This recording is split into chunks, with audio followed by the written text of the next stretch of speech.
What's up? Outside the Cinema, your weekly source for cult movie discussion. Yep. We are your hosts. I'm Bill. Across the tubes from me is Chris. We are live on Twitch. Chair. I don't even know. I should probably look up what our Twitch I got it right here. thing is. Twitch.tv/outside the cinema is what it took me to. I'm waiting for the ad to end. So, I'm way too high there. So I know we unfortunately, I shouldn't say unfortunately, but like we don't have like a set time. We usually just we broadcast the recording and it goes up to watch. You can watch it not pay-per-view, but on demand for, I think it's like it stays up there for like 60 days or something like that. But if you follow us over there, you'll know when we go live, and then you can go back and rewatch the shows and stuff.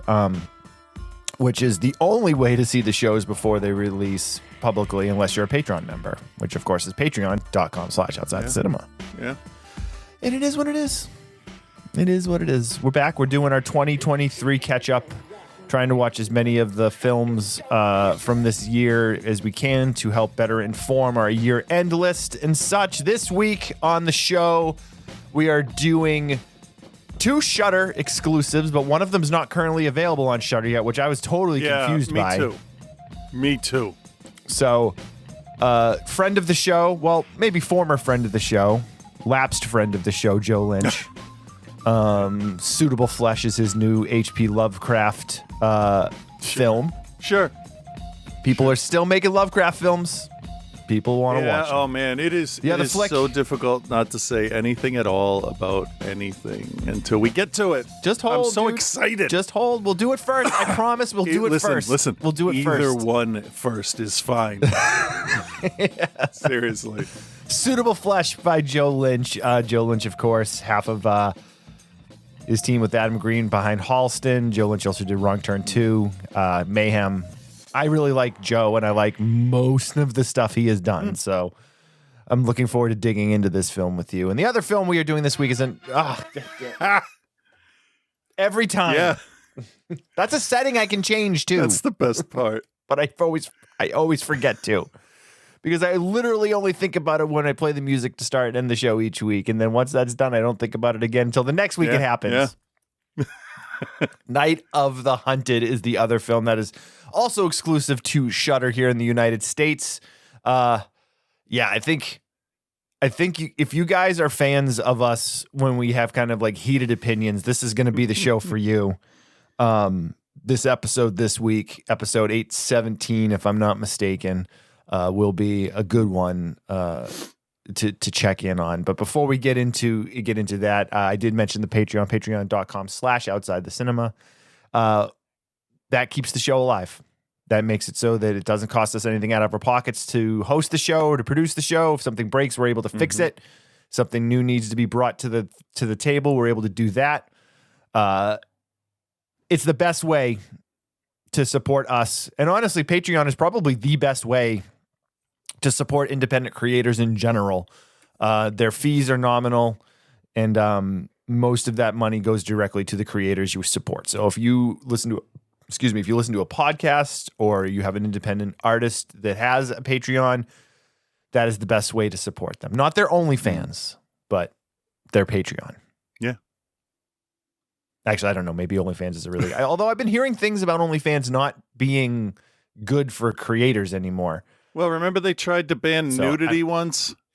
Like, hey, I do remember our platform is really big for people with either low self-confidence that need a boost or people with high self-confidence that know what they're doing. It's both.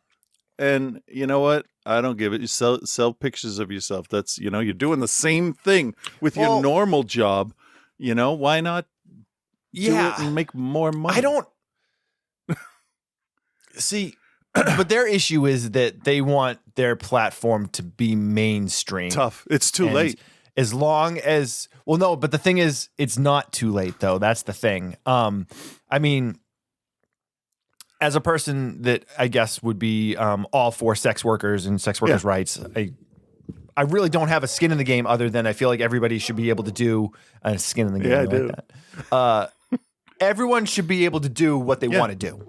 You know what I mean? You want to sell your body as long as it's on your terms, fine. Be my guest. You want to post pictures of yourself on the internet in lurid situations, again, as long as it's on your terms, whatever you want to do is fine. Is fine. Right. Fine with me. But what the issue is that for a company like OnlyFans that wants to be looked at as a mainstream entity, how many times have we seen these things built on the back of sex workers or I can answer that question. artists that Everything. is the answer. Every fucking The internet was created. Isn't it true that the internet was created as a way to share pornography? That was like the first thing it was like meant for. It's definitely what established it. And it's the same thing. I remember back when Blu-ray and HD DVD was a thing, and talking with one of my friends, it was we went back and learned that what is it? We got the printing press, the internet, everything that the reason Beta lost to VHS is because VHS was cheaper, and in theory, porn companies went with VHS, and where the porn companies go, cheaper. The tech follows. Same thing with Blu-ray. It's so true. Yeah. So true. And I honestly, I'm going to double down on that. Their name, OnlyFans, is synonymous with doing what you want to make money with yourself. Yeah. And they can't change that. 4chan can't change their Twitch can't change their social perception, public perception. Reddit, when you say Reddit, you think of a certain kind of person as a stereotype that's maybe not fair or is fair. I don't know. But you look at you go to Twitter and you got Elon Musk and and you got it's X, it's not Twitter. You know what? It's just 4 fucking lines away from a swastika, so everybody can shut the fuck up. All it's got to do is pop out the wings on the end of each X, and there you go. That it's so true, guy. Man. Oh my God. It's so true. But just kind of getting back to like the big corporation things and everybody wanting to have their piece. So like OnlyFans, that whole thing was about a year ago or 2 years ago that they were like, we're banning all adult content, and they had to backtrack it because and I'm sure they knew this, but I don't know whether they thought that like the majority of the people were just going to change their accounts or just like, but the backlash was so massive and they looked at how much money they were going to lose that they backtracked it. But since then, apparently, and again, I don't really know too much about it. I'd be a liar if I said I've never been on an OnlyFans site. I've been on OnlyFans, but I've never paid for anything. I mean, you can get the same content on Reddit. So there was a couple of wrestlers that had their content. So this kind of goes back to like looking at the big corporations like WWE and those places when their performers started doing Twitch streams and started getting their Twitch streams monetized and started doing OnlyFans, and then there's another one. Yeah, I forget the name. Fans or Many Fans or something like that. Can I guess? But like, can I guess what happened? The wrestling. You don't have to guess. Oh, no, it is a guess because I have no idea. But I'm guessing that the wrestling body itself, Vince McMahon, I would imagine, said that they can't use that because their character's owned by the WW whatever the fuck. Essentially, yeah. They basically said, hey, when they saw some of the money, and not even just I know we're talking about OnlyFans as an adult thing, but like even like male superstars, like the guys from the New Day had like very, very popular Twitch streams, and Adam Cole was a big guy on Twitch. And they basically were like, you're making content off of your likeness and name, even if they were doing it under their real names, because of their likeness being a semi-owned property by WWE. They were basically they were like, well, you can't do this on your own unless we're going to get a cut of it. So like you can't stream on your own anymore. But then WWE tried to do their own streaming stuff. And there was wrestlers that were let go. Well, I mean, this is going back to like around the time of like just post COVID and stuff. Yeah. There was wrestlers that were let go and created OnlyFans, and I signed up for a couple of those. I mean, to support not only like their interests and stuff, but also like, hey, why not take in some adult content? And also, why not tell Vince McMahon to go fuck himself twice while you're at it? Who is no longer involved on the day-to-day with WWE anymore, which is a real, it is something I'm still not believing. Yeah. I didn't believe it until I saw CM Punk walk out at Survivor Series over the weekend that Vince McMahon is truly not involved with WWE anymore. Now the person in me that doesn't believe anything says he's stepping down. They're bringing him back. It's all planned to bump up the fan base again and get them excited. I cannot imagine anything Vince McMahon does from now until his death and after is not already planned out. I mean, he may have already died, and the version of him that's here now is like some sort of robot. I'm fine with that. That's because only a robot could treat his workers like that. Oh wait, no, that's not unbelievable. True.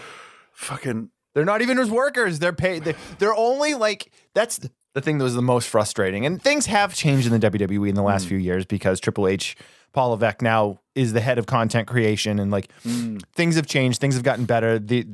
I think it is definitely in a better place now than it was even a year and a half ago.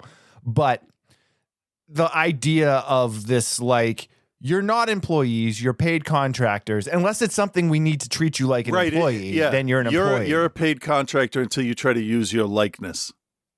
If you're a freelance operator, they don't own your likeness. You can't give that away.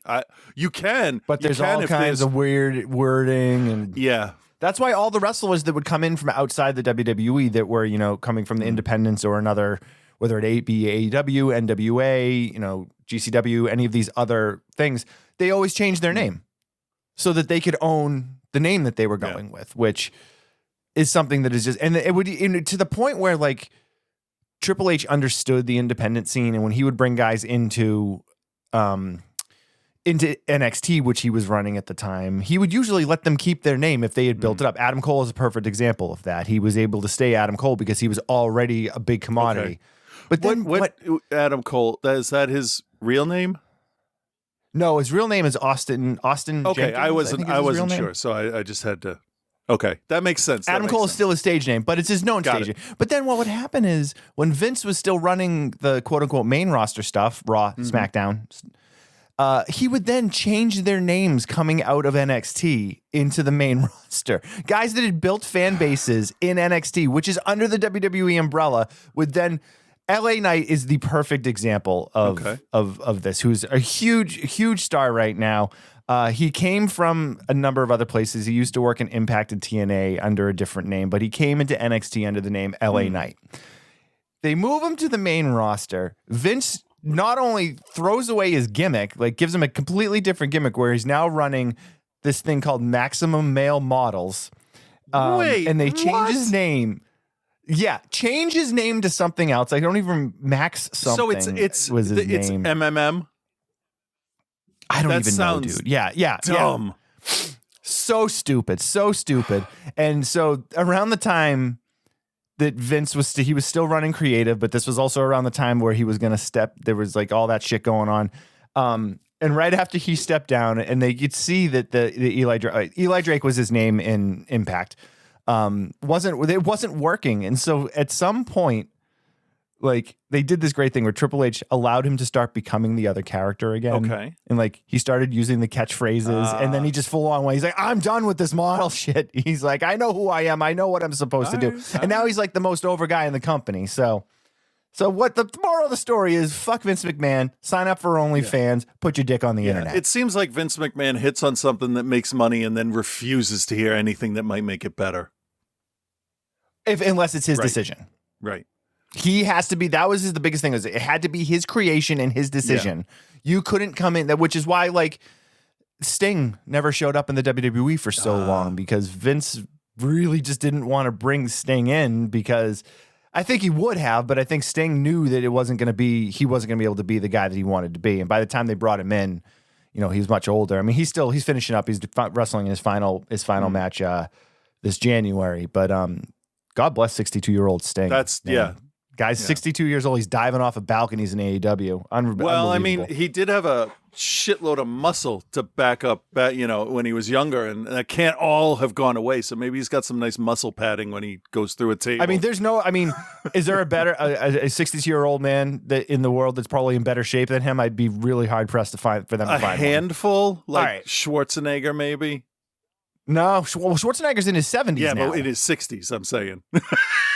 I don't know. Oh, maybe, I don't know maybe. what I'm talking about. All right, okay. Let's get back into these cult movies. All right, Suitable Flesh, Night of the Hunted. Those are the two flicks for this week.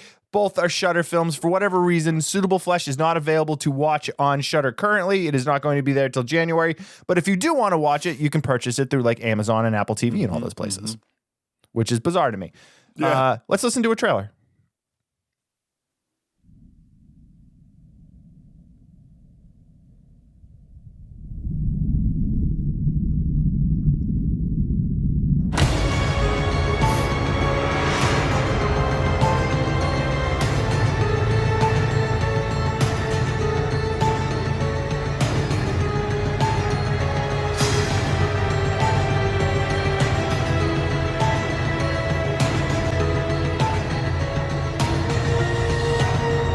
I don't think I realized that the trailer was going to have no dialogue in it. Well, the music isn't bad. Definitely sets a tone.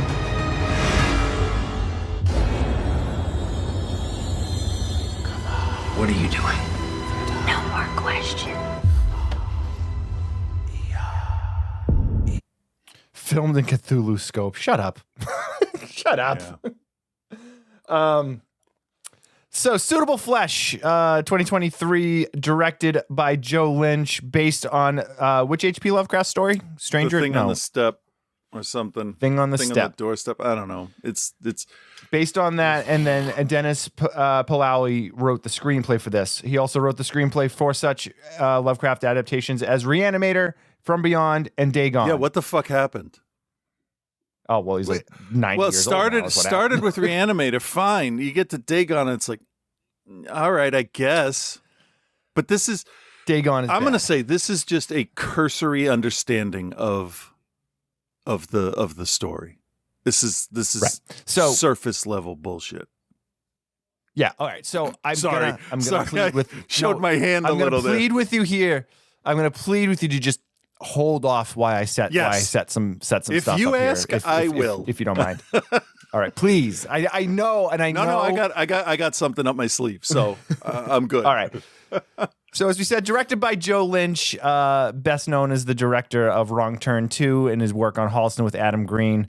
I'm a big fan of Joe Lynch's stuff. Mayhem with Stephen Yeun is excellent, and then he also fantastic, directed Yeah.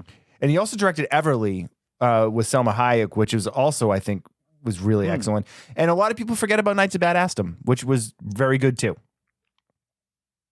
So Joe Lynch, we support. We like Joe Lynch. I like him. I don't have to like everything he does, though. Nope. You don't. Stars Heather Graham, who also I love Heather Graham. Always have something about her. I just like her. Not even just her look, because obviously she's gorgeous, but she like seems wholesome on screen. there's something just inherently likable about her, I think. Judah Lewis, who's probably best known as Cole from The Babysitter. Okay. He was also in the Christmas Chronicles, if I'm not mistaken. But he's a who face. Are we talking about? The young kid. Oh yeah, okay. Yeah, I didn't know him. Yeah, he was in the Babysitter, and then obviously Barbara Crampton Yes. is back in her Lovecraft Did world. they film this like which is 10 great. years ago? Because she is a vampire. She's aging in reverse. She still looks well into her 60s. Still looks unbelievable. She looks better in this than. Hold on, I just got to look. What was? Beyond the Gates. Well, I liked her look there, but yeah. Superhost. That was the last thing I saw, but she was actually playing more of a regular person there. So, but she looks good. She's whatever she's doing. She needs to tell people. Yeah, I think she just takes care of herself. Yeah. Keeps working. Bruce Davison is in this also in a small role, and Jonathan Shrek, who is probably best known as one of the Oneaters from That Thing You Do. Oh, He's also in like Prom He's Night. my and a few favorite things. guy. I I quit. I quit. Yeah, that guy's great. I didn't recognize him in this, but I did like. I great did like cast in him. this. Actually, he was one of the few people I thought was a normal human in this movie. Yeah, but great. So great cast. So the story, again, based on the H.P. Lovecraft story, there are a lot of nuances taken with it. It is not a like shot. It's not. It's an adaptation, not like you know what I mean? Like not like a version of that story. Yeah. I mean, it's a version of that story, but it's not a tried and true. retelling. Loosely based on. Loosely based, yeah. So Heather Graham plays Dr. Elizabeth Derby. She is a psychiatrist. She has a young patient come storming into her room, and basically is like, "Hey, I need you to help me." He puts all the weird Lovecraftian noise out there that she obviously does not believe because she's a psychiatrist and thinks in a scientific way. But there's something about him. There's a weird, she's thinking maybe multiple personalities, psychotic breaks, all this stuff. But he basically is like, listen, my dad is trying to take my body. He's, trying to take it for good. He's trying to get rid of me. And she's like, all right, you got to calm down. And then the dad calls him on the phone, picks up the phone. Some words are spoken. He goes through this weird sort of pseudo metamorphosis. And he is now acting like somebody else, which is so she's thinking multiple personality disorder, all these things. But for whatever reason, she can't get this guy out of her head. She is smitten with him and starts to fantasize about him, and then comes to learn that in all of these movies, like all of this stuff is true.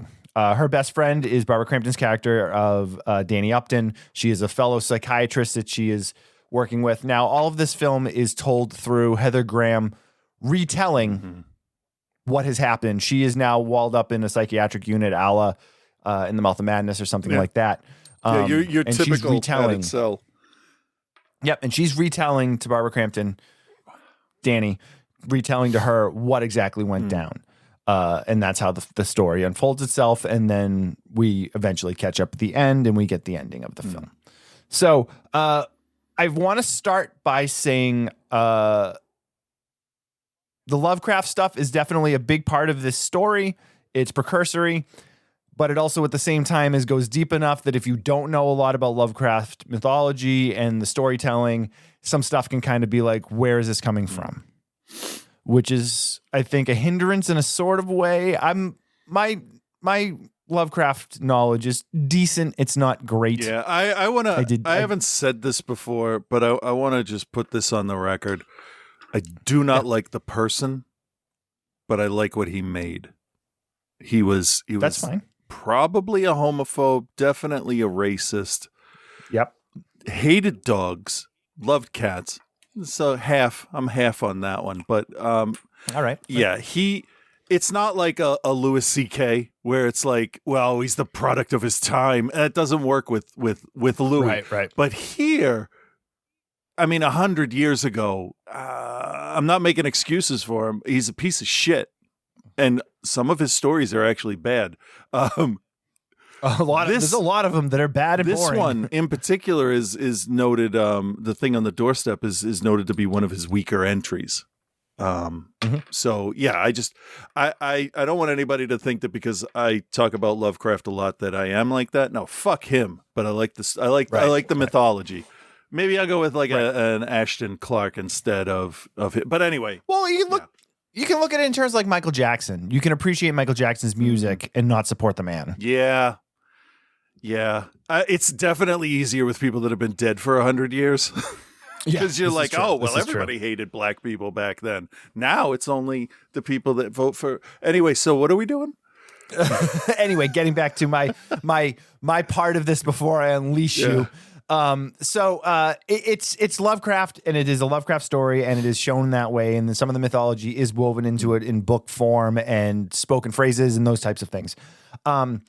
This film absolutely lives in that mid-90s erotic thriller, Skinamax late night movie world.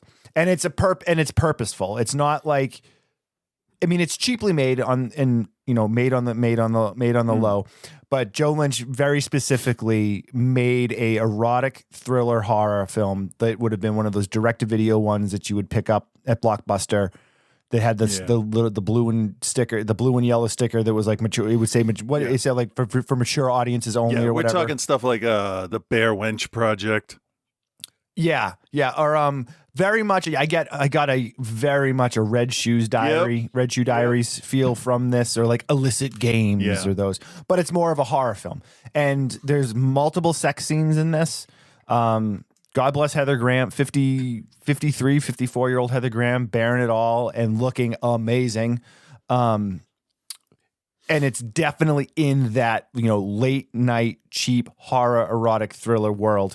And I was on board for that. Like, I'm like, okay. I'm like, because that's like so many people like the VHS films or whatever. It's like, oh, it's a 1980s VHS movie, but you don't really see a lot of people going with the Vidmark 1990s aesthetic, which I thought was. I think there's a very good different reason for that. Well, it feels cheap and it feels. Yeah, it looks like slimy. Yeah. I don't know what this was shot on, but it was definitely shot with like cheaper cameras. It might have been shot on like DV cams for all I know. I didn't look it up or anything like that. But the story is simple. Jumping from body to body. Mm-hmm. Once you jump 3 times into a body, you're permanently there. At this point, the first 20 minutes of the film or so, I'm like, all right, cool. I'm on board. And then once they start to try to give some exposition, holy shit, does this movie fall apart. Yeah. And this is where I will allow you to step in. Okay. I think making an erotic thriller out of a Lovecraft story kind of goes against his whole thing. He's not a big fan of eroticism or sex or any of that, and I felt like it really had no place in this at all. It's a story about a dude that wants to just keep jumping into bodies, and no. I skipped every sex scene. I don't care.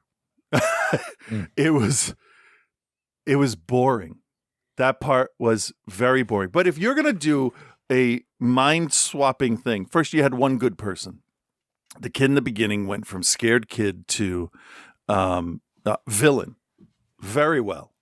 When they switch, they go through convulsions and they twitch on the ground and stuff, and it looks fucking ridiculous. Bones crack and stuff. But it looks ridiculous when the two of them are in the hallway with the security guard at one point, and they're both on the floor going, blah, blah, blah, blah, looking like, it was ridiculous.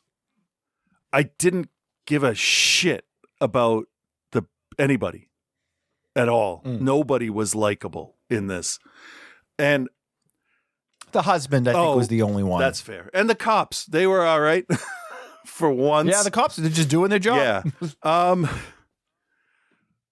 My biggest issue with this is that they work at Miskatonic University and they don't even entertain the idea that something supernatural is happening.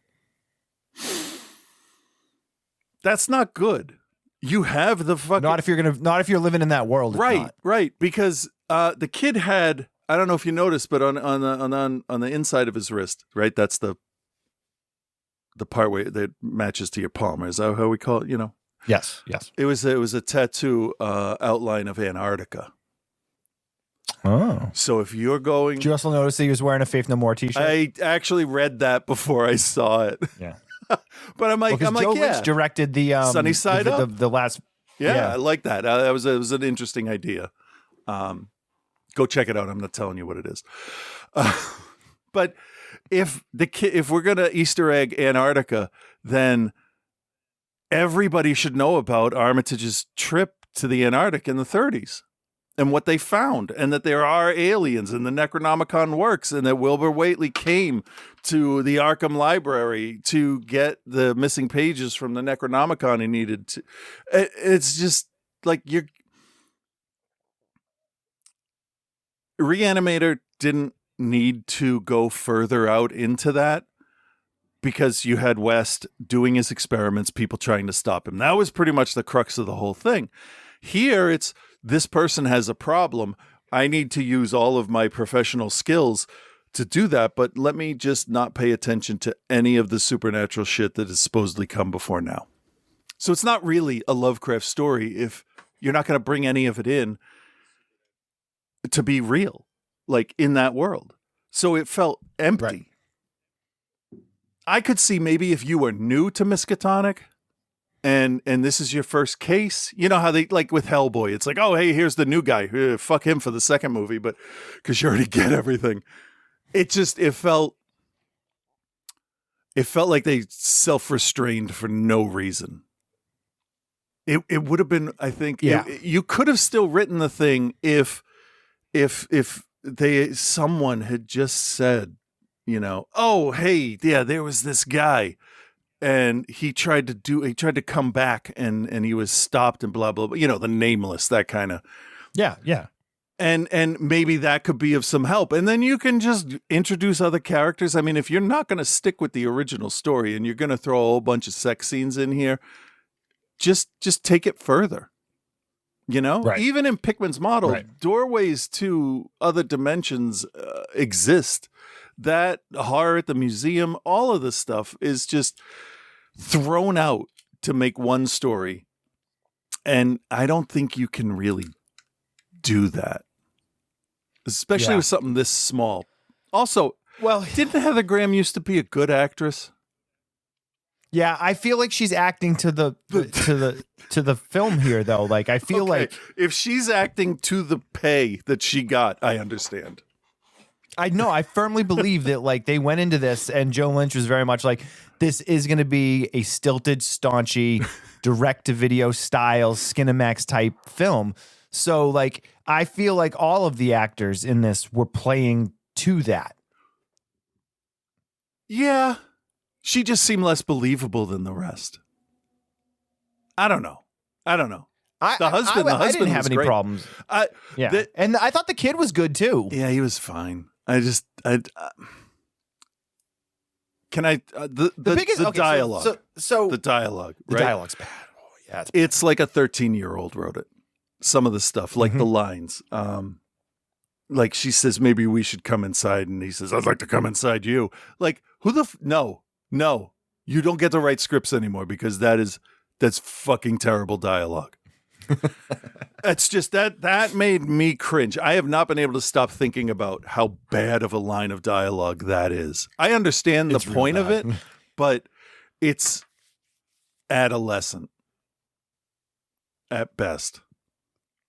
And I think it's supposed to be. But it was delivered by that doesn't make it okay. But it was delivered by an adult in that kid's body, which makes it worse because an adult said it. Right. An adult that's probably been around for like ages too. That's the character. And that's I really feel like I said earlier, like everything starts off, you know, good enough, but it really starts to fall apart when you start to like figure out exactly what is going on. I mean, there's some great practical effects in this. There is some laughably bad computer graphics or CG in this, especially the fire. Oh my God. Yeah. I can make that in Final Cut Pro. Like now, this isn't. Like, I don't understand wanting. I understand the grindhouse thing because that's a whole aesthetic that people liked back then and now. I never liked 90s direct-to-video stuff. I liked it to watch it once and then never revisit it. Okay, yeah, no, I enjoyed watching it once. Yeah. You know, like how many, you know, we talk about this on the show a lot, but like how many of those random blockbuster, like lurking fear and like that we would bring home and watch and then discuss the next day and be like, hey, this was real bad. Yeah. Like, that's true. I don't know. The whole thing just hit me wrong. Like a body swapping movie can be done right. It can be done well. But if you're trying, was it Fallen? I really like Fallen did this much better. Yeah. The issue with this is it becomes super repetitive and the same thing keeps happening. Yeah. And then when you start to think about it for more than 2 seconds, when you're like, all right, well, if basically this guy has to utter these words and you're on the phone with them, just hang up the phone. Yeah. Like shit like that. Yeah. That's Or like, if you know that you have to destroy his brain, why are you stabbing him in the chest? yeah. Or like, oh, I'm going to cut his tongue out so that he can't speak anymore. Mm-hmm. Like, there's things that just like, why aren't you doing this? And then it's the same thing over and over again. And then there's those laughably bad falling scenes where they're like green screened. But the problem is they're laughably bad because they're not meant to be laughably bad. You know what I mean? Yes, I do. We can put that to the cut it back to Faith No More's Last Cup of Sorrow video where they had the guy falling and the video. It was very much like, okay, this is supposed to be campy. Yeah. This is not. Their Everything's Ruined video they did basically in a mall video booth, and it's just all green screen shit because the studio wouldn't give them the money to do it, and they wanted a video, and they're like, all right, fuck it, we'll just do whatever we want.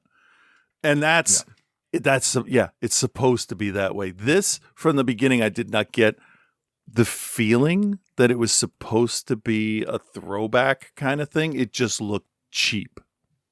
Yeah, I actually got it right away. I got it right away. Yeah, but who else is going to? If 50% of this show, 25% of this show, because there's 4 of us, didn't get it, what hope is there for your average Shudder watcher? Because you've read the reviews, some stuff gets on Shudder. There are people that just don't fucking get it, that want blood and guts and more erotica type stuff. There are people in the middle, and then there's us. Yeah. And so that's like 66% of people they're going to be like, this is cheap. You're right. All right. Well, let's I guess let's grade it. Okay.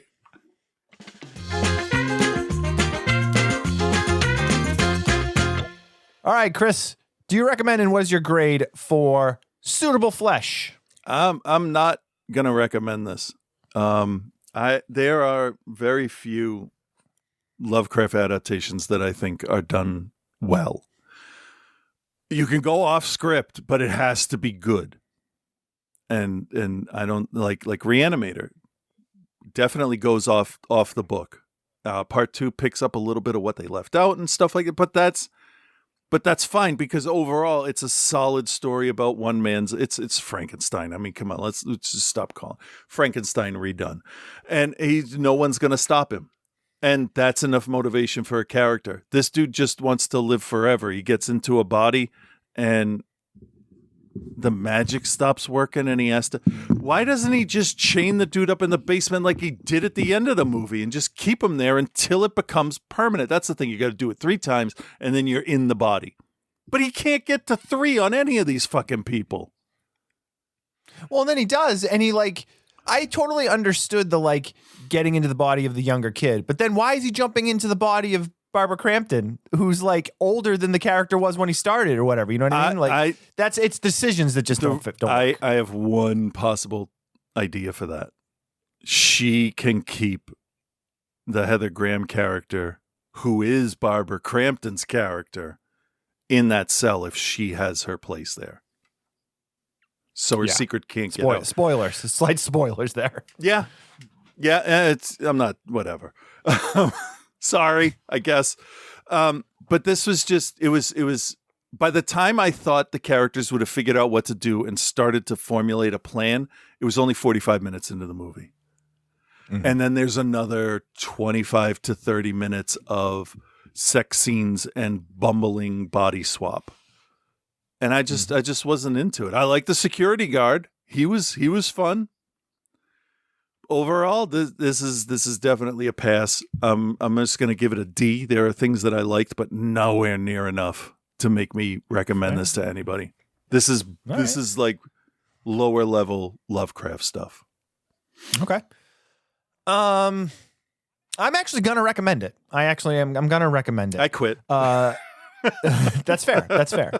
It's not, I mean, it's not like a glowing recommendation. This isn't like, make sure you check out this. If you're trying to figure out what your top 10 films of 2023 are, this is not one that you have to include. Right. But if you are into those, that style of 90s cheap direct to horror, or direct-to-video Skinamax style horror, I mean, I think it does offer something because there's not a lot of stuff like this. With that said, though, it gets pretty ridiculous, even for a Lovecraft story, and really falls apart when you start to pick at any threads at all. Yeah. I mean, it completely unravels. It's made Heather well, Graham, though. yeah, I think so. And Heather Graham, I think, is doing a great job of showing that she can act shitty. Like I can't be sure, but I feel like that's what it is. And Barbara Crampton does a great job as she always does.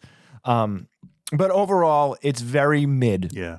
It's not something, again, it's something like watch it once and then maybe, you never think about it again. It's fine when you're watching it, but it's not something that's going to stick with me. Like, this is not something that's going to fall in my top 10 at the end of the year or anything like that. Yeah. So I'm going to grade it as mid as I possibly can and give it a C. Yeah. I mean, what else can you? So. Yeah. So there it is. That is Suitable Flesh. Yeah. Available on Shudder in January. If you want to pay for it now, you can. It's available on Amazon and Apple and all those places. Cool. All right. Moving on to our next pick. Night of the Hunted. Directed by Frank Calhoun. Calhoun? Does it matter? No, not really. Here is the trailer.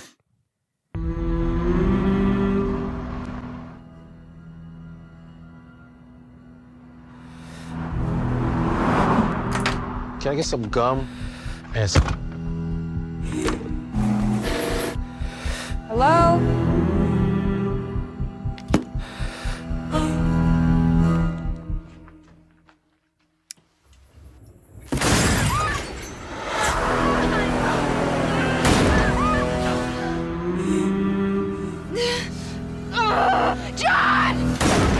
Amelia, you read me?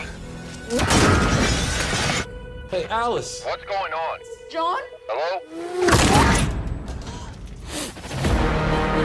You have to call the police, please. My friend just got shot. I'm sorry. Because I blew his head off. Who are you? More importantly, who the fuck do you think you are? The way we've lived. The repercussions of our actions. There's someone shooting at the store!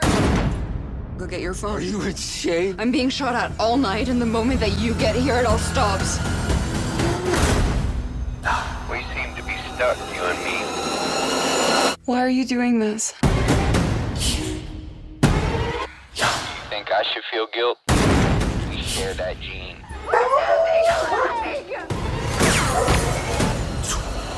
We are survivors. All right, Night of the Hunted, available to watch exclusively on Shudder and AMC. Frank Calhoun also directed Maniac back in 2012, which is amazing. Wait, the good, that good remake? Yeah. Okay. He also directed Prey, Oh. Huh. but not the Prey you're thinking of. What am I thinking of? You're thinking of the Predator movie, right? Yeah. Of course I am. No, he's not. It was a different film. It's a Blumhouse movie. But he I probably directed. saw it then. Yeah, he directed the Maniac remake, reimagining. Oh, but he did He also P2. directed Did you see P2? Yeah, he did P2. And Piranha I did. It was 3D? great. Okay. That's one I never... Well, he didn't direct Piranha 3D. He had a cameo in it. Oh, right. It says Deputy Green. Okay. Yeah. Oh, I've seen the poster for Prey. I don't know if I saw it, though. I've never seen it. So, Night of the Hunted is you're trapped in a confined space with an unseen terror hunting you. We've seen it before. They're not cutting any new ground here. What brought this film to my attention is that Alexandre Aja produced it, and I was like, oh, okay. I like, not all his stuff hits, but usually if he's producing something, it's definitely worth giving it a shot. And the fact that this other guy directed the Maniac remake, which is one of, if not the best remake out there, and also one of the better horror films of the last, what was that, like 2012? So like 15 years or so. And really kind of started the A24 like style thing. Yeah. If you think about it. But so Night of the Hunted, you have Camilla Rowe, who is best known probably for her part in The Deep House she was in. And then she was also in, what was the other one she was in fairly recently? Deep House. No idea. She's been in a bunch of stuff the last few years, though. The issue, I mean, there's a lot of issues with this movie. The biggest issue I found kind of getting into this is that we seem to be in this world now where our protagonist is given to you and then you're immediately made to not like them. Yeah, that's been happening for a while. So how are you supposed to root for this person? My first when you're note, giving me a bunch of reasons not to. My first note, when I took notes on this one, by the way. Good. Cheater. Fuck you, character. I'm not rooting for you. Right. That's it. And that's exactly what it is. Period. You are introduced to her immediately that she is. So, you know, the point is like, you don't know who this killer is. Right. You don't know whether this killer is after her or if she's just stepped into a situation. All that's fine. Well, previous to. There is a hole in the gas tank you find out about early on. Yeah. And the opening shot is also the dog tag swinging in the mirror looking at the hotel. So he was there. Yeah. She was set up. Okay, but again, we'll get to it in a moment. Oh, and her name is Alice, and we find that out when she's looking in a mirror. So that was a little too spot on for me. Yeah. I'm just So we learn that she's trying to go to see a doctor to have a baby. She's seeing a fertility specialist with her husband.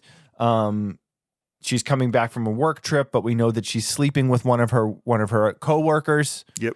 So we know that she's cheating on her husband while her husband seems to be going out of his way to set them up with doctors. You mean and all be of these a things. partner, to be a good Be a trusting partner. Yeah. Right. Whereas she is spitting in his face on the side. Yeah, because she can't swallow in his face, right? Oh, sex joke. Look out. Wrong movie. That was the other one. Hey, he took a shower and she was in the bathroom. They fucked. We know that. Oh no, yeah. Well, she gets out of bed with him too. Yeah. That's the other thing. Yeah. So the two of them are off because they got to drive back home after this work conference. They start the first thing other than you already don't like this character because you know she's cheating on her husband, is that they're driving and the gas light comes on and he's like, "Hey, the gas light came on. We just filled that up last night," and they don't question that. Well, also, this is another huge thing. Like when you make a movie, you're thinking about sight and sound. You don't have to worry about taste, feel, or smell. But your characters fucking should. And if you can't smell an entire tank of fucking gas leaked out under your car, you're going to get what you deserve. Tank. Twice. Fucking twice in this movie. Yep. The gas is leaking out of the tank and no one notices. Also, Chekhov's gun, that leaking gas was never fucking used. Yeah. Light that shit on fire, run away. That's a good cover. Also, it'll Lot of get the holes. emergency Lot of holes. services to you.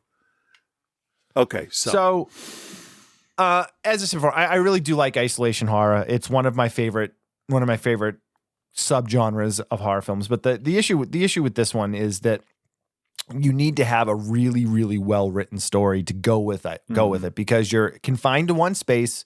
You're confined to very few characters, and you need to be able to carry that through the dialogue. Yeah. And even at this point where I've been like, okay, well, I don't like the character, I'm still willing to be like, all right, well, if this gets somewhere where I'm gonna be able to get on board, it can be saved.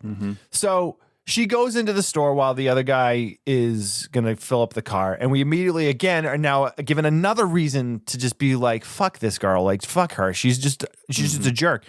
They pull in, and he starts telling her, hey, could you get me a pack of gum and some water? And she just shuts the door in his face and doesn't even acknowledge that he's speaking to her. yeah. And he's done, other than the fact that he's sleeping with a married woman, he's done nothing wrong. Well, yes, as far as we know. Between the two of them, if she's having an affair with this guy, She must like him in some way, shape, or form, but like she doesn't even she shows that she doesn't even care about him either. No. But I mean, it is some responsibility, I think, does fall on the other person if they are aware that you are married, because you should have. No, I agree. 100%. You should be more 100%. honorable than that. I have extraordinarily low tolerance for cheating, as do I, in real life. So that obviously is going to come through to here. If you're an asshole and you're fucking an asshole while somebody that is portrayed as nice and helping and kind is waiting for you, I hope you all fucking die. Except for him. Except for Eric. I remembered his fucking name because he's the only nice person in the whole movie. Right. Also, it was on the screen when he texted her. So, so she goes inside and there's nobody to found anywhere. No. So she grabs a Again, drink no sense of smell. No sense of smell None. exists in this world. She gets in there and she's like, well, all right, well, no one's here. So she sticks her head outside and looks at the guy and he's like, what's going on? And she's like, I don't know. It's like, there's no one here or whatever. So she goes back inside and she leaves money on the counter. That's supposed to be like, oh, well, she's not, she's a jerk, but she's not going to steal, blah, blah, blah. That's the Irish honor system. Right. So she notices that there is blood.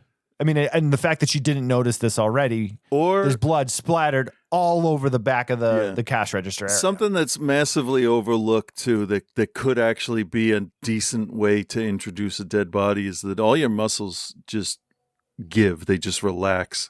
So you're going to pee and shit yourself. She should have walked into that gas station and went, what the fuck is that smell? Saw the dead body, bang, guy's dead, bang, when bullets coming through the window. Right then and there. So then she's in fucking trouble. Instead, it's like a fucking Scooby-Doo mystery. Where is everybody? Right. I don't know. You're giving it too much credit. No, I'm not. I'm saying saying it's not good enough.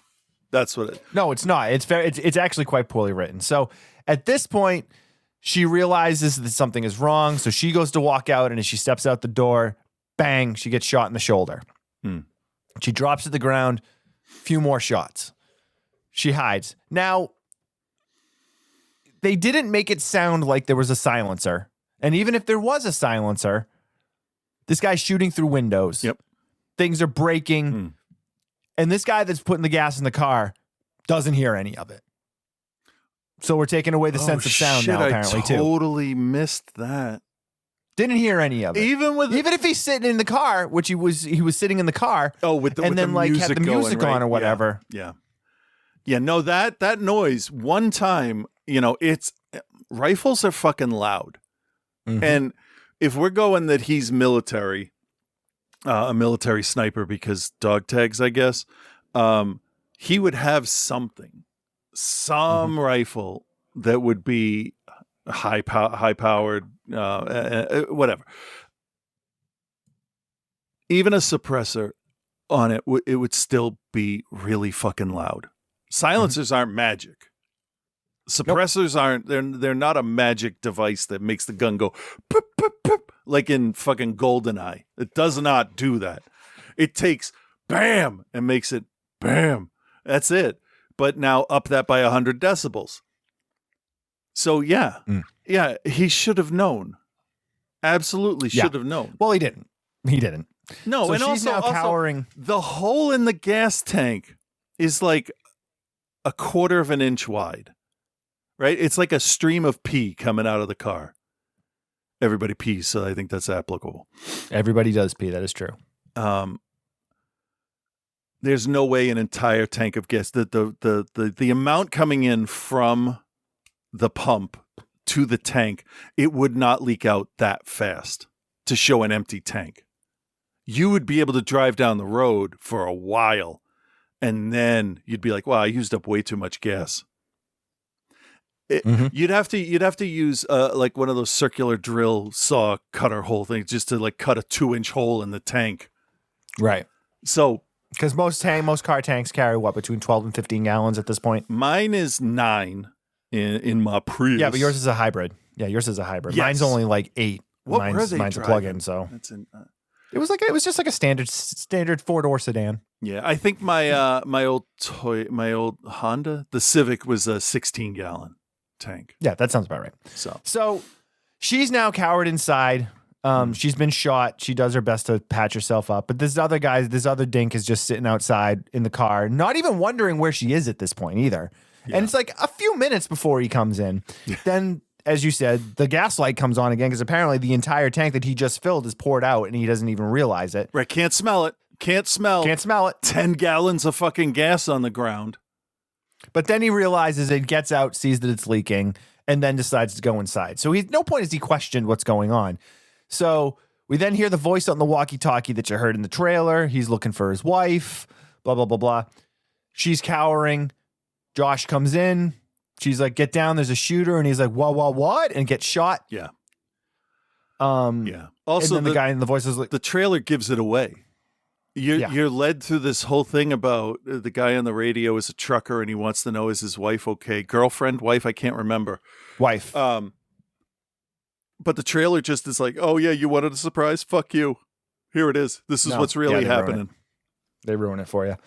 So now he's like playing the cat and mouse game with her. And this is where the film completely loses any semblance of like enjoyment for me. Because they immediately just go to all of the lowest common denominator political stuff, left, right, in the middle, all of it. They just take every fucking buzzword you can imagine and just kind of throw it in there with this guy of like, oh, well, was he a crazy right-wing gun nut? Oh, what if he's crazy left looking at this, blah, blah, blah, you know, and he immediately goes to it. And then they even make it worse because she says her name to him and then he, you know, goes on social media. It's implied he goes to social media. And of course they make her not only the scumbag cheating wife, Right. but of course she also is a high level pharmaceutical executive that it's ad implied exec, has slept right? her way to the top. Yeah. Well, he says that. We don't know. He says that. Probably did based on, you know, the evidence we have. Right. And immediately make her even less likable. Yeah. And then he starts spouting the, well, how many people have you killed with your poison that you're peddling and blah, blah, blah, blah, blah. And she's, well, how many people have we saved? And I'm like, I can't root for anybody. No, because the answer to that is fuck you. Fuck you. You have a gun. All right? Fuck off with your morality bullshit. I would have got shot so fast in this fucking movie. Well, then the other thing is there were so many ways for her to get out of there without getting shot because they then also, not only do the fact they make him out to be this incredible sniper, right? Like that he can shoot her from wherever, but yet you're that good a sniper, right?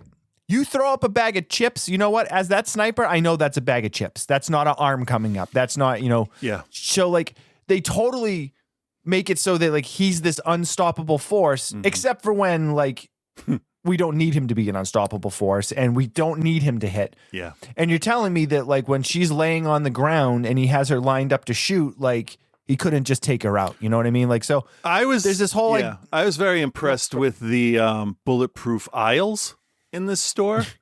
Right. Yeah. When he's shooting with his high powered rifle. Yeah. Yeah. One of my first things here was, oh, look, light switches.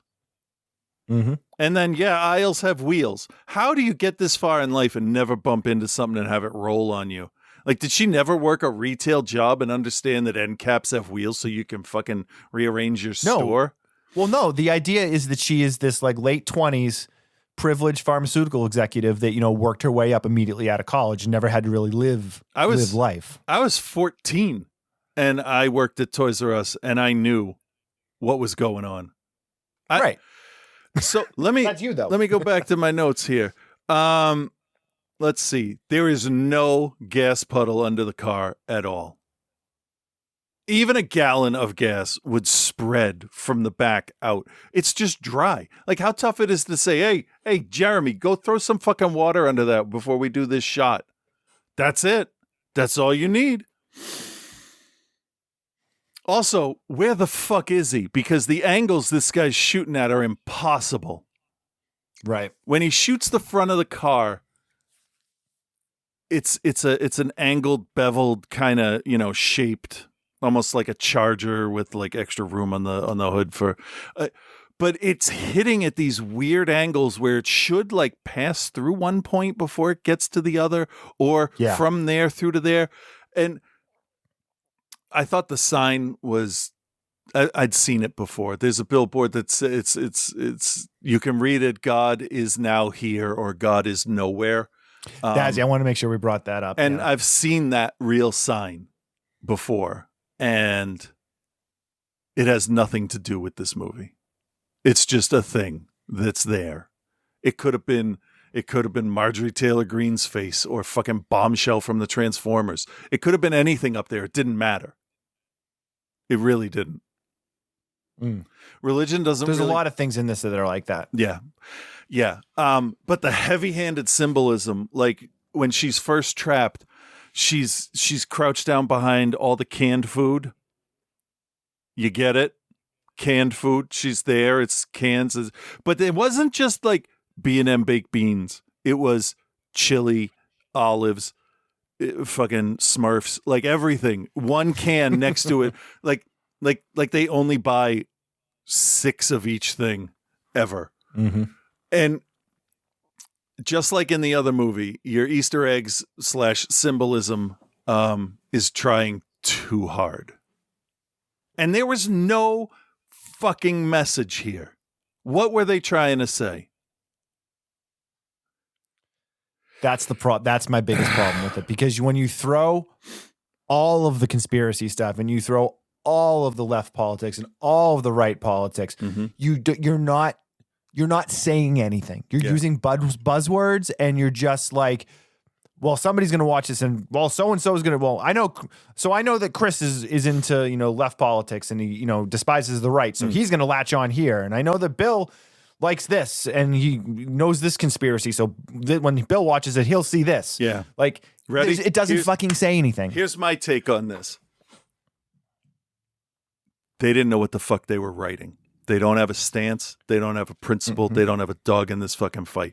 I will say, I hate anyone that has voted for Donald Trump and plans to again. But this is an unfair representation of that side. Agreed. Just like it is for this piece of shit woman. They're both bad guys. So who fucking wins? Are you going to be that nihilistic and say that, the adults are destroying the world and the children are the ones that'll inherit it? Because you seriously fucking hinted at that, but you didn't nail the final nail in the coffin. Mm-hmm. Also, So- the radio probably should have died at one point because it was constantly being used. Yeah. Well, I mean, it kind of plays itself out in real time. Yeah. But either way, the most frustrating thing now for me with this movie that I realized as I was watching it is this is a remake. This is a remake of La Noche del Raton, Night of the Rat, which is a Spanish film. Yeah. Directed by David R.L. And written by Ruben Avelia Calivo, who I've actually not seen it. I've heard of it, and I didn't realize it as I was watching it. And then I realized, hey, I think this is something else. Now, I have not seen La Noche del Raton. I do think I want to watch it, though, because there's no possible way that it could be as bad as this movie. It is available to watch on Plex, Tubi, and Freevee. So some homework for you guys there. The description sounds better also. Yeah, I think Yeah. basically what happened here is they took the idea of this and then basically Americanized it. Yeah, but we've seen this before. Like, what's his face in Phone Booth was 1,000 fucking times better. Colin Farrell. I kept wanting to say Firth. An open phone booth in the middle of a city. Was that Kiefer Sutherland as the caller in that? I think so, yeah. And it's not just because there's great actors. They actually managed to create tense and believable situations. But I did say to you, as I was trying not to rant about this movie early on, before the show, when I was watching it, if you want to watch a Trapped in a Gas Station movie, you watch Splinter.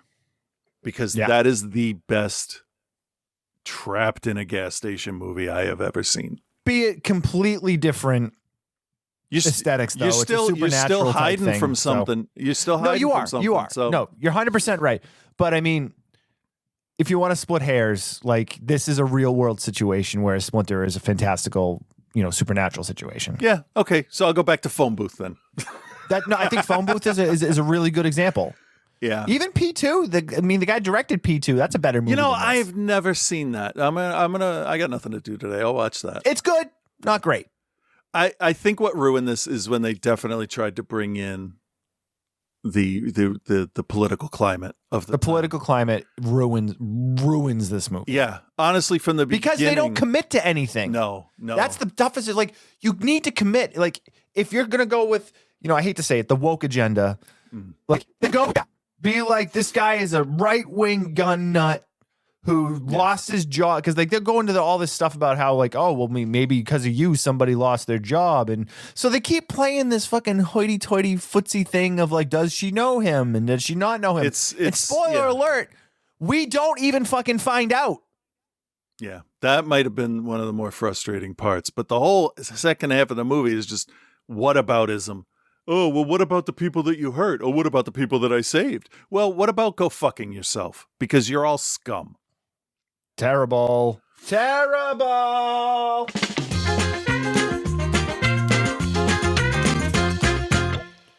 Chris, how much do you not recommend this, and what is your poor grade? 100% do not recommend this. I think this does a disservice to the right and the left. And I'm not saying that movies need to unite us, but this definitely drives a wedge between the different groups in a time where we really can't afford that.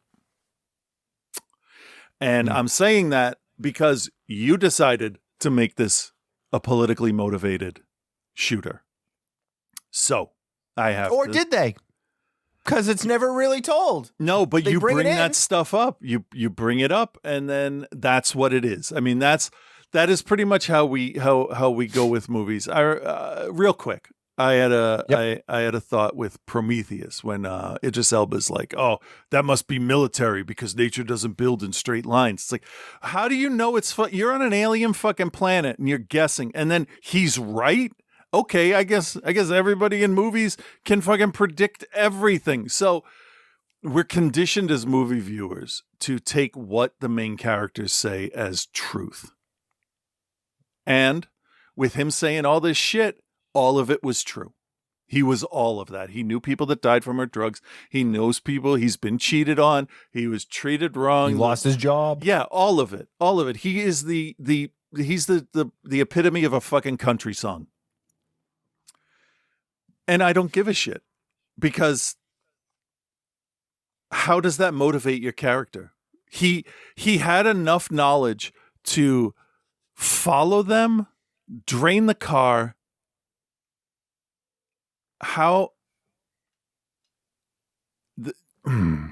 Okay. So as she's talking to her husband, he says that the highway is closed. Right? So they have to take that back route that leads right to that gas station. Now, what if they had stopped somewhere to get food or something and they ran out of gas before they got to the gas station? Like there's a few too many things here. Like the boyfriend has to have been involved because he directed them in which way to go. Yeah. And there's a point too where the shooter says, I brought here by your husband. Yeah. Like there's a number of, but the problem is that they don't give you any answers.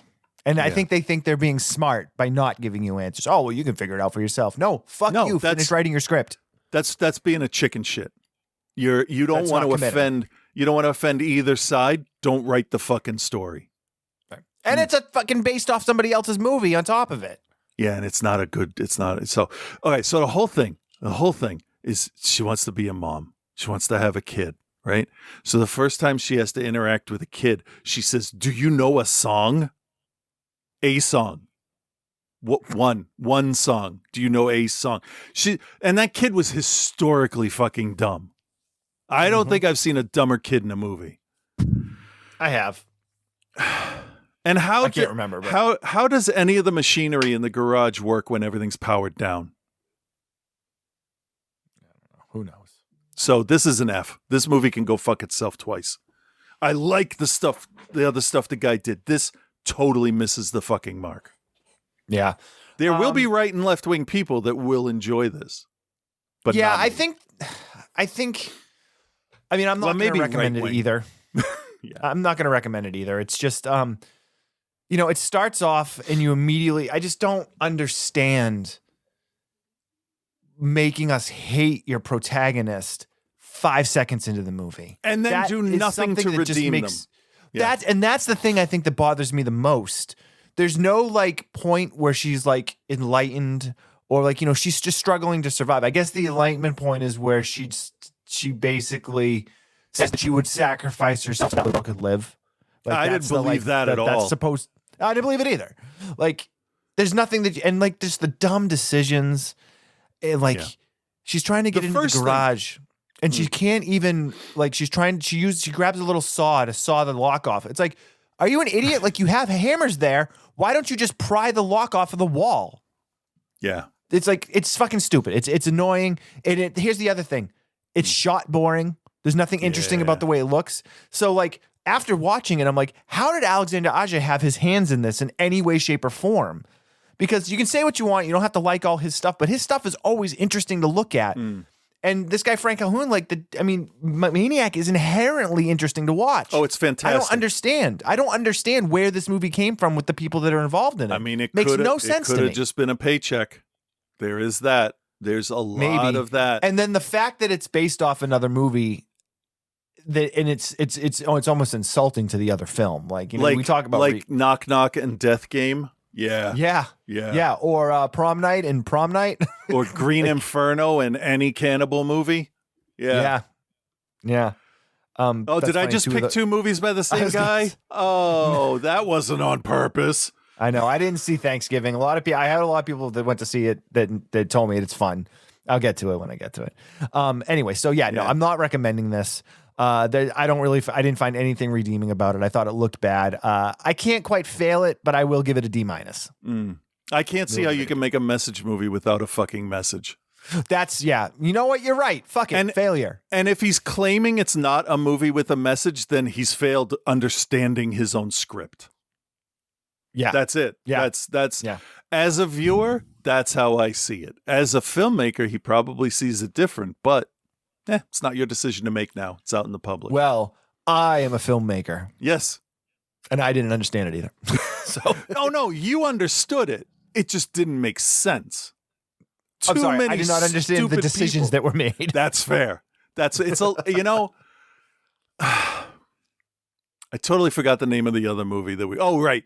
So if in the other movie nobody was around to tell him, yeah, that's maybe not a good idea. Let's try and do something else. Like you have your Phantom Menace issue where you have too many yes men and not enough people with critical thinking skills to say, maybe try something different. Maybe put the boobs away and develop your characters. Or maybe the first thing she should have fucking done in this gas station is shut all the lights off. Maybe. It took her 45 minutes to shut the lights off. I know. I watched. Anyway, that is Night of the Hunted. And do you're yourself going a to tell me, favor. too, that no gas station in the middle of fucking nowhere isn't going to have a gun hidden somewhere? I don't know, man. That's just, this movie just is stupid. It's just It is stupid. made It is stupid.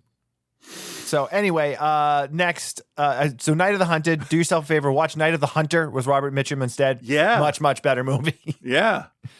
I do think I'm going to check out the Spanish Night of the Rat film though. I think we should compare. do that just to be fair to this movie. I don't mind doing that.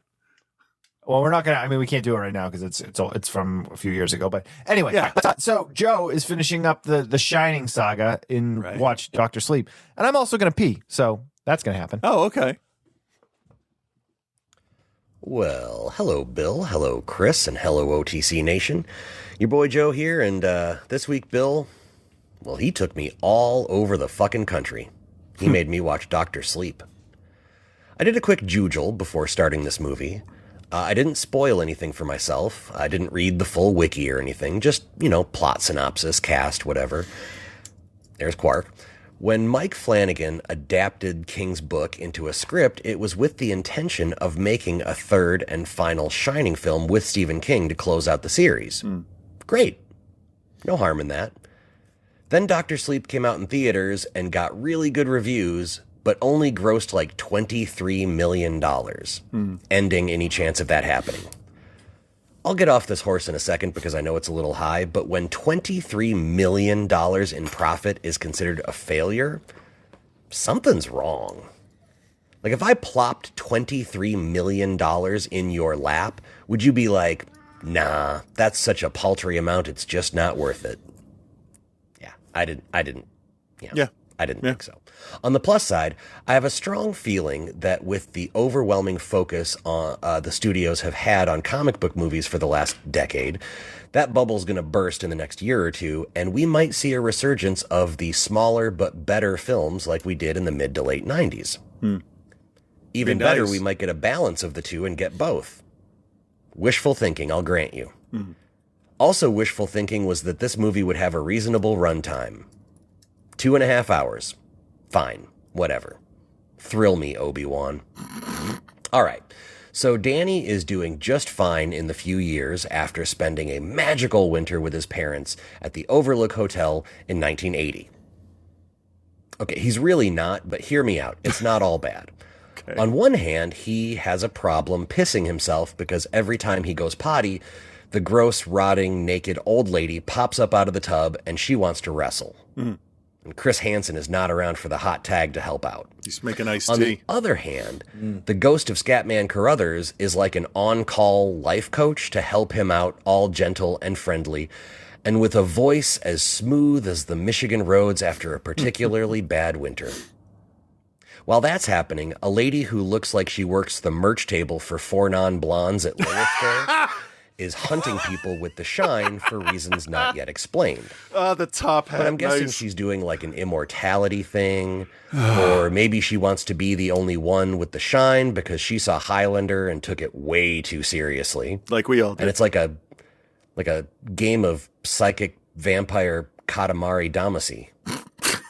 Regardless, she looks like the woman who would try to sell you homemade patchouli oil out of the trunk of a Volkswagen Golf at your local community college. Adult Danny is continuing the tradition of generational trauma by being a violent alcoholic just to, quiet the shit in his head. Even Hong Kong Phooey can't magical black person him away from the sauce. Bullshit, Hong Kong And Phooey can do anything. A really sad True. scene with him and a bar skank he hooked up with. Like, it is a fucking world-class bummer of a scene. No joke. I'm maybe a third of the way in, and this is easily the best Shining thing I've watched. Easily. And I liked the other two. Here's how good this fucking movie is. When I wrote everything you just heard, I was maybe 30 or 40 minutes into a 2.5-hour movie. This, right now, well, the credits are rolling as I write this. If you know me and my process by which I do these reviews and my ADHD, you know that's pretty big. Good call. If you know me, you know that now I'm in a big pickle because I'm at my best when the movie is garbage. Yeah. Another pickle I'm in is how to sum up a movie that moves along at a good pace, deals with a lot of different aspects of the original film while using that as a vehicle to move the story forward and checks every single fucking box on the good movie spec sheet. Fuck. Also, now I just want a pickle. Yeah, me Okay, I too. paused that to go eat a pickle. Nice. Demolished it over the sink like a trash human. Gross.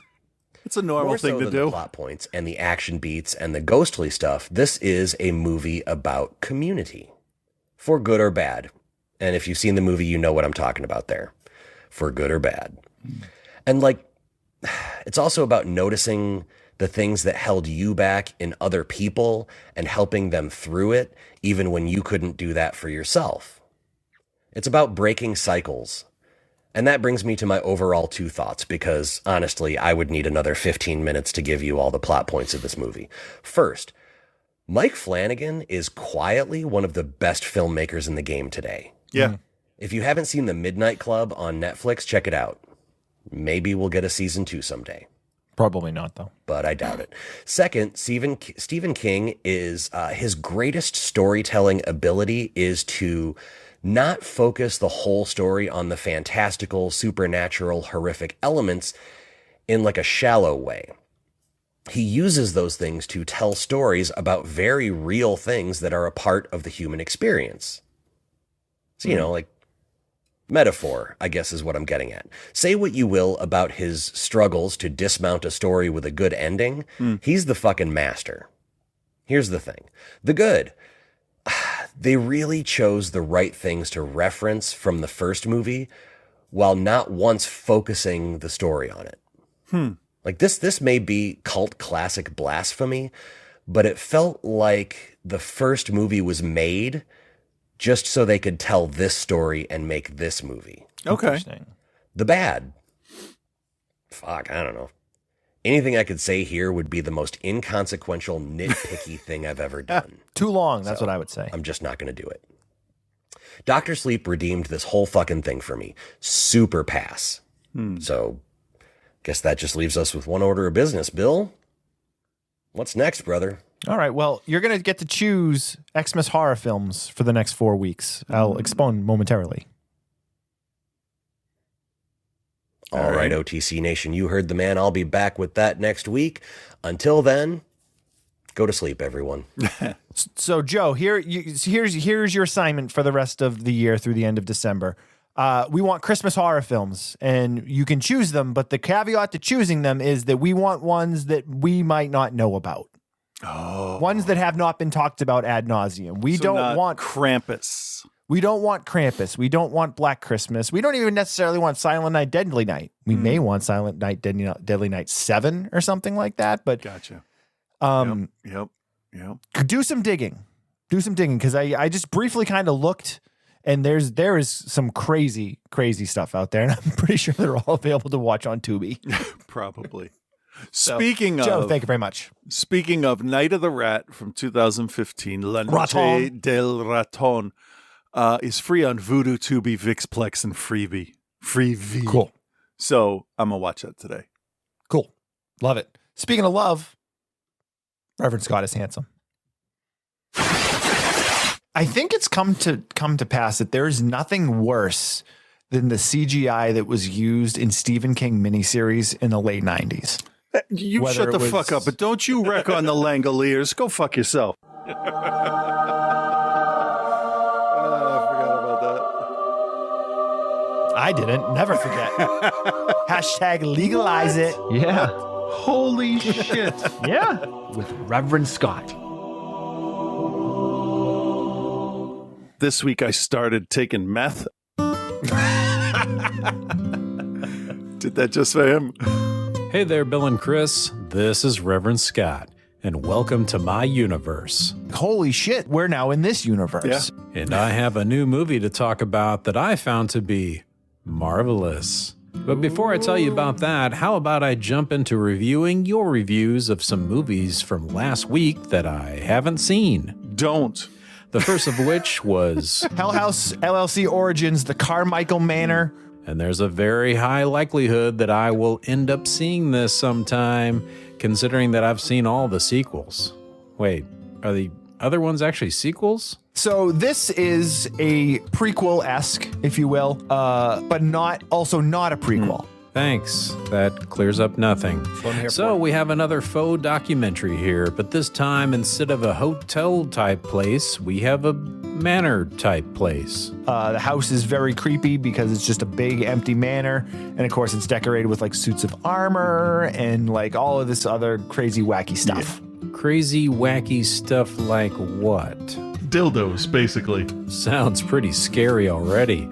But is this a typical horror situation where the people act like idiots? Because if you find yourself asking, Why the fuck are you doing that? Why are you making that decision? You saw that shit. Why the fuck don't you get out? then I may have a hard time suspending my disbelief, which is important.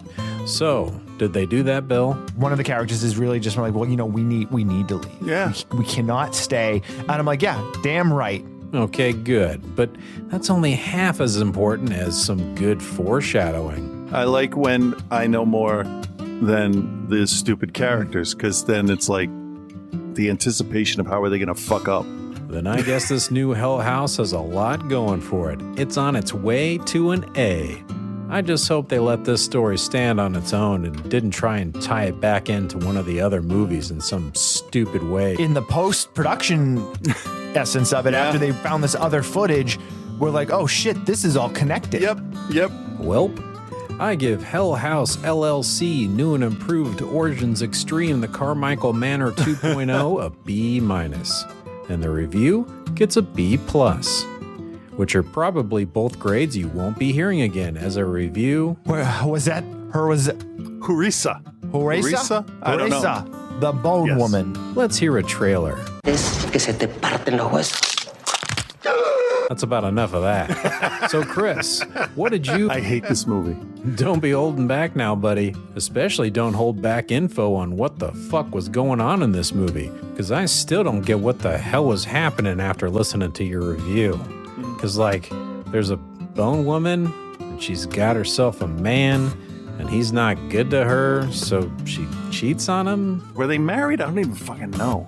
I think they were married. Yeah, I think they were married. But why? Because he's garbage. And no one likes his mom or something? Fucking leave. Your mother-in-law is a piece of shit.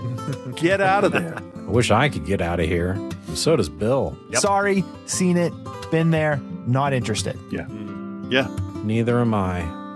That's why I give Hot Pants Bone Woman a A- for providing both of you much pain. And the review gets a, I don't know, A- also, sure.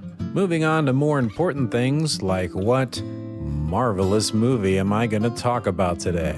Well, it's certainly not going to be Marvel's The Marvels starring Mrs. Marvel and Captain Marvel. That wasn't even as entertaining as the new Trolls movie, which featured a new song from NSYNC. And I should probably check into that.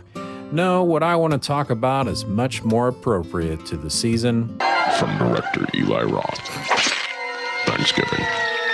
You'll come home for the holidays in a body bag. This movie really took me by surprise.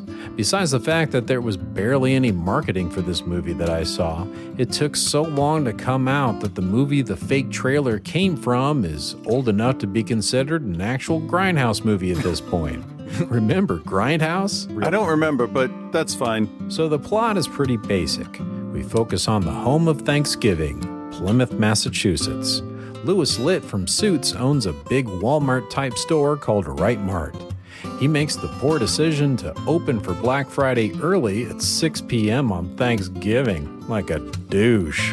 A mob quickly forms outside the store, all foaming at the mouth to get in and get their discount shitty phones and waffle irons.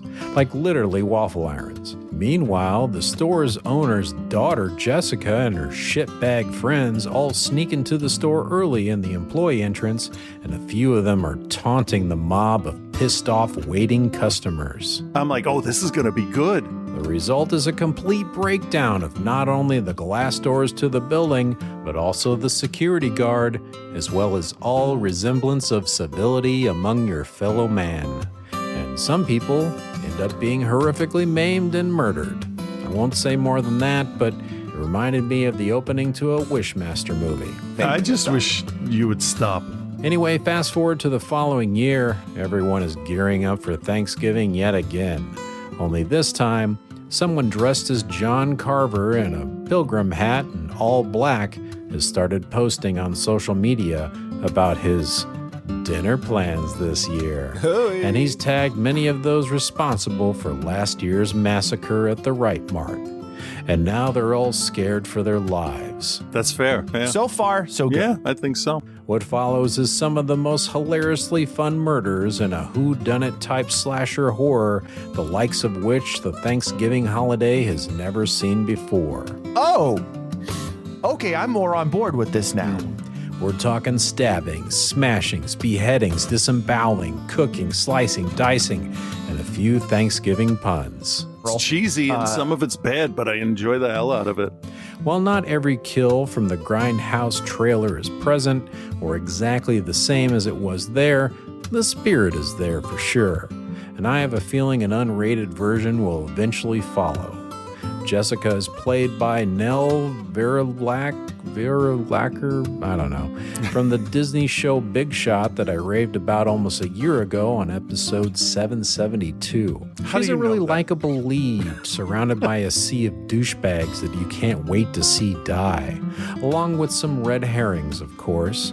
And then there's Patrick Dempsey from ER doing the most Boston-y Boston accent this side of Ben Affleck in The Town. Is Thanksgiving high art? No. But is it suspenseful, gory, fun, and thrilling to watch?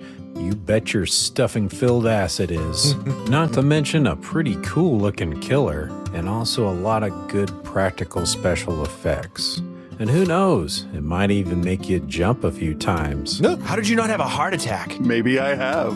Holiday Horror has a new entry to the fourth Thursday in November on your must-see list, and its name is Thanksgiving. I give Thanksgiving an A-, which might become a straight A after I rewatch an unrated cut. My only gripes are a slightly disjointed third act sequence that I think might have included some cut scenes or something. But if you don't want to end up getting carved up like a turkey, I suggest you go see Thanksgiving. Well, that's it for me this week. I sure hope you had a happy holiday and got your waffle iron on sale without setting off a chain of events ending in the massacre of a group of people in Massachusetts. Yeah, I don't want to go through that again. So happy belated Thanksgiving, and as always, peace and love, guys.